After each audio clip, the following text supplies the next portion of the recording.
Today is Tuesday, April 24th, 2012, and we are interviewing Mark Aaron at the Illinois State Library. Mr. Aaron is 59 years old, born on January 27th, 1953. My name is Michelle Shorfighty, and I'll be the interviewer. Mr. Aaron, could you state for the recording what war and branch of service you served in? I was in during Vietnam era Mm-hmm. from 1971 to 76, and I served in the U.S. Army. Okay. What was your rank? My highest rank was Specialist 5th Class, which was equal to an E5, and they just had that rank during the Vietnam War. Just rank, okay. And you only just served in Vietnam then, or did you? No, I served in Alaska. Actually, Oh. I went from, I did my basic training in Fort Lewis, Washington, Mhm. went to Fort Lee, Virginia for my advanced individual training. I was a repair parts specialist. Then I had a choice. They were either going to send me to Korea or to Alaska, and I wound up going up to Alaska. And I spent the rest of my tour up there. That would be a nice place. Loved it. Yeah, I bet. Loved it. It was great. Probably better than Korea. Yes, yes, yes. It was great. Yes. And then you moved on to then Vietnam. No, I never did. I never did serve in Vietnam. Oh, okay. Yeah, Okay. I spent my time actually in Alaska. Oh, okay. Okay. So I was in during the Vietnam era. Okay, but you weren't there. No, Okay. no. Okay. Sorry about that. That's okay. It's okay. Sorry. What were your duties or assignments? Well, I was a parts clerk for an engineer unit Mm-hmm. up in Alaska. It started out as the 808th Engineer Unit. Then it went to the 23rd Engineer Company of the 172nd Infantry Battalion. And we were actually a support company up there for different things. We more or less did things for the community up there. We had to fight tundra fires that would break out, and that's how I got injured, was in fighting one of those. We had to go in, and they couldn't land the helicopter, so we had to jump out of it, and we had 20 pounds of water on our back, and in doing so, I injured my knee when I jumped out. Landed. And I also did a few things with the biological stuff up there. Got some training in that, Mm-hmm. and After you got hurt, or was it? it was during During that the time. time? Yeah, during that time. Yeah, and I wasn't injured that bad that I couldn't stay in, so I was able to finish out my tour up there. Well, I think And, I'd want to too. Yeah. Heard Alaska's beautiful. So. Yeah. Oh yeah, I actually caught a real nice 70-pound king salmon while I was up there. Oh wow. Being in the parts clerk, we did a lot of different things where we would get parts from this place and that place, legal or not. Well, who's to say? We had a first sergeant in the motor pool that happened to see we had the old type of shovels that would dig the dirt up, and they were cable operated and that. I mean, you wouldn't see any of them now. But he happened to be traveling somewhere and saw one sitting down in a field somewhere. So we took a kind of a side trip one weekend. Got it. And he took me with him and the lead mechanic, because I knew that was the part we needed, and the mechanic knew how to take it off. So we went on a little fishing trip, and on the way back we stopped there and got the flywheel that we needed off. Had no ideas whose it was or anything, but You got what you needed. got what we needed. Yes, we did. Oh goodness. Can you tell me about a couple of your most memorable experiences? Well, that was one of them. There. Yeah, I was gonna say, that was sounds one like of them, one. and catching the fish, Yeah. and also they had an R&R place up there. It was in Homer, Alaska, Mhm. and all the companies 2 weeks out of the summer got to go down there and go fishing and different stuff like that, and seeing where the 1964 earthquake was up there. Oh. That was really something to see all that. Mhm. I'm a big history buff anyway, so that Yeah, that it would really be. that really helped. It was nice. Really nice to see that. Yeah. And the difference between the daylight in the summer and at in the winter, it being dark all the time, Yeah, so it was really, 11 o'clock at night. mhm. We'd come in, and I mean, it was just like it is outside right now In the summertime. in the summertime. Wow. And about midnight, it would get down to like a dusk, Huh. and then at 2 o'clock in the morning, boom, sun was back up again. Wow. Just the opposite in the winter. It stayed dark all the time. It would get kind of dusk from, for maybe 2 or 3 hours, and then it just get dark again. Oh, wow. And where the barracks I was in, I could look out and see the mountains and just see the moon going across the mountains and all that. It was just breathtaking. Yeah, I'm sure. And all the animals. And one thing we did, we went on a 10-mile forced march up there. It took us about 10 hours to do it. Mm-hmm. And one path we went down, there was a mother moose on one side and the calf on the other side. And of course they told, don't walk in between. Well, they told us, go on. I said, and we all kind of just hesitated and said, no, I don't think it'd be a good idea. So we just waited for both of them to get back together. And, that's probably a good idea. Yeah. Wouldn't want one of those to charge you. Right. Let's see here. Did you guys pull any pranks while you were out there that maybe? Oh yeah. We all when the new guys come in, we always had them on earthquake watch. And what we would do is take a glass of water and set it on a chair, and tell them they had to sit there and watch it all night. And if it started shaking and got ripples in it and that, they were supposed to wake everybody up because it's earthquake was going on. Exactly. And they probably did wake up people and get in trouble for it. Yes, that and being in an engineer unit and ordering parts for vehicles and that, one of the big things was muffler bearings.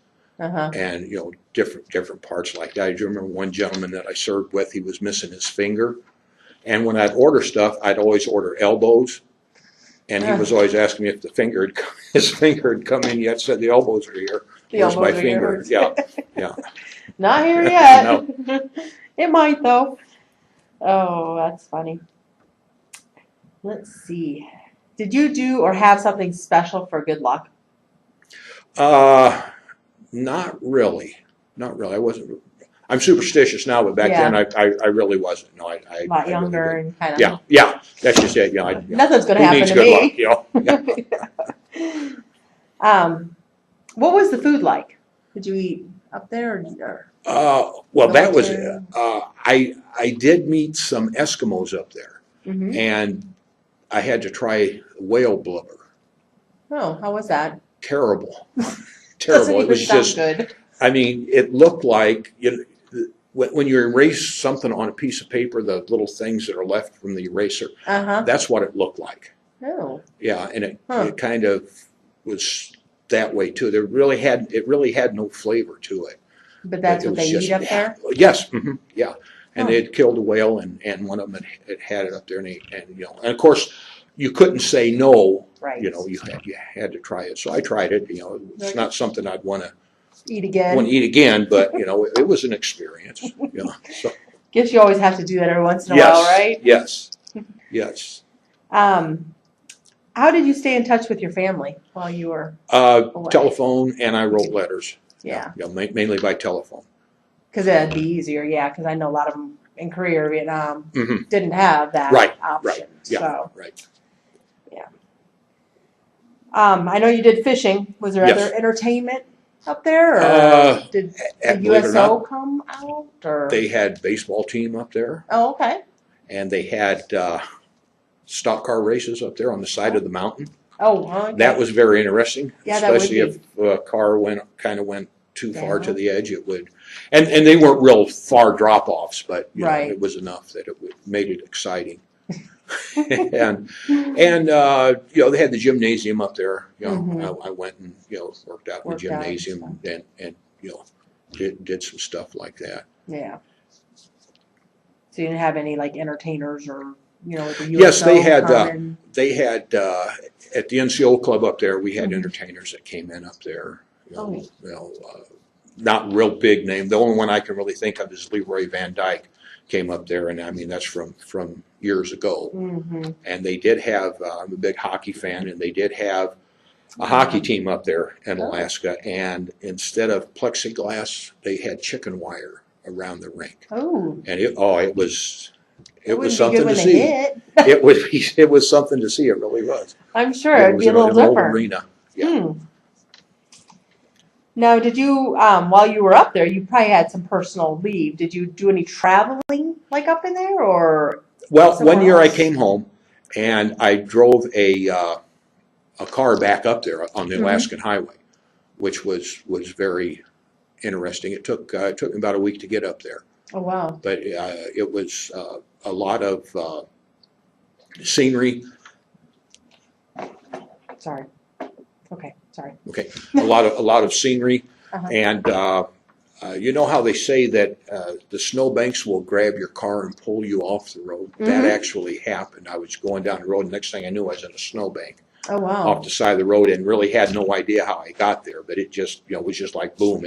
I was there. Yeah. No, there's a lot of snow. I mean, I know Oh, yeah. there's a lot of snow, but it. Yeah, roads yeah. There was a through lot going up there. It was up through Canada. You go up through Minnesota, Mm-hmm. up through that way, and then get on the Alaskan Highway and come out in Canada. that way. And you had about 350 miles between towns, so you had to go 350 miles and stop and gas and spend the stuff. night and then get up and go the next day. Wow.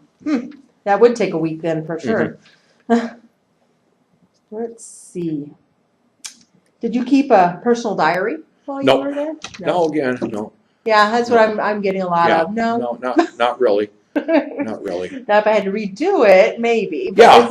Because all the experience. Yeah, because there was and I haven't been back up since, and there, I've got a lot of pictures, and Mhm. things like that. But as far as a diary, no, I never did. Yeah. What did you think of your fellow officers and soldiers? Oh, we had a lot of fun up there, because we were all the way from our family and everything, Right. and we had every Friday we would have we'd get together and have a cookout and some other stuff. As a matter of fact, the salmon that I caught, I brought back, and we Mm-hmm. chopped it up into steaks and put it on the grill and grilled it, And that would be good. and had that. And some guys that were up there would go hunting, and that whatever they shot, they'd bring it in, and we'd cook it up on the grill and have a good time. Have a good time with Yep. that, yeah. Are you still friends with them? I mean, do you still keep their? I try to Contact. on several websites. I try to get in contact Right. with some of them. Right. Now, I know you said there was no combat. You fought fires and stuff up there, right? Well, I fought one tundra fire up there, Okay. and had to, I kind of think back. We had to sleep out in the cold, and in the middle of January. Ooh, that would be cool. Oh yeah, and but no, I never was in any combat. We had combat situations from our training, Right. but I never was in actual combat. Right. So Now, when you fought the fires, did you, What it jumped out of, we had to jump out of the helicopter, oh, okay. and what it was is the fires up there would burn underground, and then ever so often they'd pop up from underground, and we had to go find those, and we Oh. had different rakes and different things that we pull back the tundra and that, and the fire would come up, and then we'd put the fire out when it was there. But it's constant. It constantly does that up there. It's I didn't constantly realize that. burns underneath there, Yeah. and then ever so often it'll pop up, and that's how you keep the forest fires down. Right, up there and by everything. keeping track of that. Yeah. And then sleeping out in the cold, that was you had a sleeping bag, and the only thing that stuck out of it was your nose. It just had like a snorkel on it, and of course your Wow. nose was nice and cold by the time you Oh, woke I'm up. sure. But you were surprisingly warm from the sleeping bag. Mm-hmm. And then they had, I don't know if you've ever seen those, they call them Mickey Mouse boots, the real big rubbery boots Mm-mm. that they inflate. Oh, I think I have. Yeah. Put those in your feet in the morning. You don't need coffee. Huh. They will wake you up. They're that cold. Wow. Yeah. Right. So they had enough supplies and stuff to keep Oh, you sure. warm. I mean, they weren't gonna just Sure. put you out there and be like, No, we actually Right. had heaters for the tent, but oh, that's the good. heaters were run by gasoline, so you'd have to take a 5-gallon gas can, turn it upside down, and it would drain into the Oh. heater, and you had to be very careful how you did Yeah, that. you We would. had one tent burned down. Oh wow. They set it wrong or something, and about Hopefully 2 they were o'clock in all the morning, okay. the guys come running out, and within 5 minutes the tent was gone. So Oops. Yeah, that would be. That would be. Were you awarded any medals? I just got the Good Conduct Medal and the Army Service Medal. And that's from That's just from being in Being as in long service. as long as I was in, but not being in any combat or anything. We didn't get any unit citations or anything like that. okay. Okay. How did you feel about leaving the service? I had mixed feelings. I thought, well, it would be nice to make a career out of it, but I was away from my family long enough, and I was ready to come home and see what I could do in civilian life.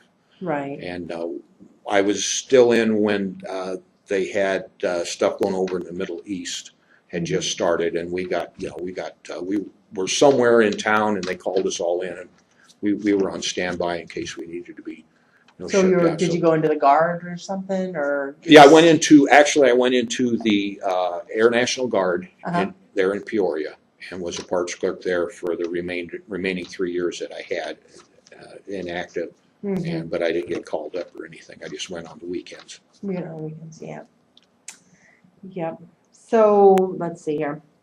What did you do in the days, weeks, months afterwards? You really came back and then worked in Peoria or whatever. Yeah, I came back and worked in Peoria, and I got a job at the post office about 3 months after I got back. I went to work for a shipping company, and then I got a job about 3 months after that at the post office, and worked there the rest of my life until I retired. Hey. Which I retired in 2008. Well, My military time counted Yep. for that, so wow. that all it all worked together. Yeah, that is nice then when that happens. Did you ever use that GI Bill that they Yes, I gave you? did. Yeah, I went to school, took some classes. I really didn't get a degree or anything, but there was some classes that I took in photography and computers, and actually that's what I do now part time is I teach computer classes. Oh, that'd be fun. To disadvantaged people, and where I work at Goodwill, they have there in Peoria, they have a homeless veterans reintegration program, and I'm able to help teach them computers also to help them get out and find a job. So I was able to utilize the GI Bill and That's what they want. help other people out with that. Yeah, it sounds like that you were doing that. Did your military experience influence your thinking about war or military in general? Yes and no. I'm going to say that in my military experience, I found out ways that we could deal with problems easier and better. And, it's almost like it's a necessary evil until people can learn to get along. Yeah. And there's much better ways to discuss stuff and to come to conclusions than what we have now with the religious wars and everything that are going on. Yeah, that's probably gonna always be there, unfortunately. Yes, unfortunately, yes. Yeah. Did you join a Veterans Association? Yes, I joined American Legion and the Disabled American Veterans, and I am the past state commander for the Disabled American Veterans. Oh, wow. And I'm past National Executive Committeeman for that organization also. So you do lots of things with the organization then? Yes, and I love the organization. It is great. We help veterans with their claims, filing their claims, get the benefits that they so richly deserve. Right, that they don't know about sometimes. Right, exactly. People don't let them know. Exactly. Yeah. Well, that's good. I'm glad. That's good. Have you attended any reunions? No, I haven't. I keep looking for them, and I haven't seen any that any of the companies I were in, that they're having. What happened when I left up there? A lot of I was in Fort Richardson, Alaska, and what they've done is they switched from being that support type of unit to an actual unit that. And they have the strikers. I don't know if you've heard about the striker,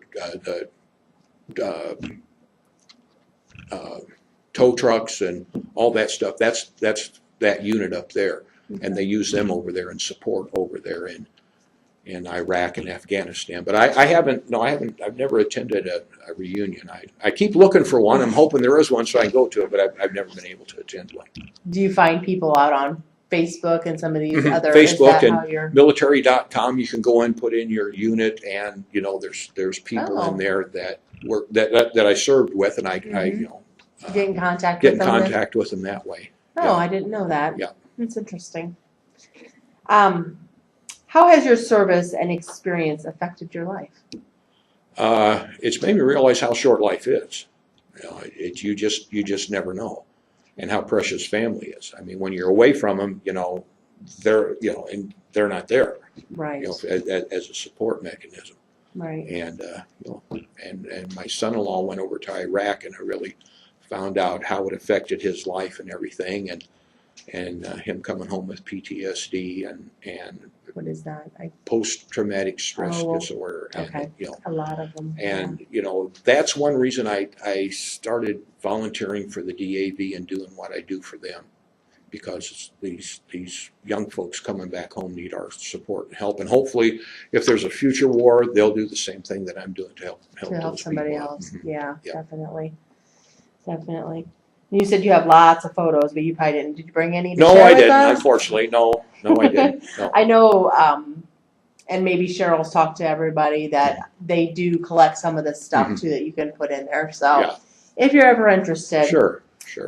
do you have any last comments that you'd like to I share just- with us? I just or think any this is- stories. I just think this is great what you guys are doing here. With the history and everything. Mhm. I pretty much told the couple of the stories that really, stuck out in my mind. Right. The one thing that really got was sleeping out in the middle of, the middle of January, and it's 20, 25 below, and And you were fine and you were warm. I was, but getting up in the morning, you didn't, Yeah, that's true. Now, would that have been, how is that opposed to being somewhere it's like 120 degrees during the day, and being in a combat zone? Would I have traded that? I don't think I would have traded that experience going to Alaska. It's just breathtaking up there, and Sure. the air and everything up there is just so nice. And Mhm. of course, one of the funniest things I ever saw was somebody had a little sports car.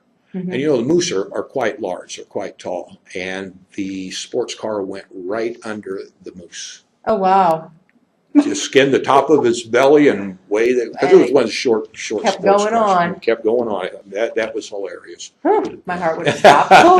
But they're like, up there, they're Wow. like deer are here. They'll just jump right out in front of your car. And it's over. Nothing Your you car's can do. total. There's no Yeah. no way around it. Wow.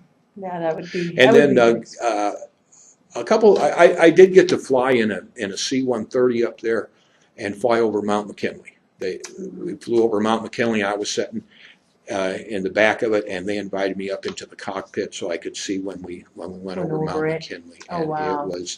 it was beautiful. And you something could you'll see- never see like that. No, again. no, heavens no. And you could see there was grizzly bears. I got to see grizzly bears fighting wow. over salmon. Just things that you just never would see. And I was far enough away; I didn't have to worry about it. But you could get Get closer. you could get closer, but no. That's They're okay. they're a huge animal. They're a huge animal. So, Yeah, they so are. that and the sheep and the Dall sheep and Mhm. all that stuff. And so I thank Uncle Sam for giving me the opportunity to go up there and him pay for it. So that Well, was yeah, was you get to really enjoy nice. it. Yeah. So. Yeah. All right. Well, I want to thank you for your time Well, thank and you. for your service to our country. Well, thank you. Appreciate it. Thank you very much.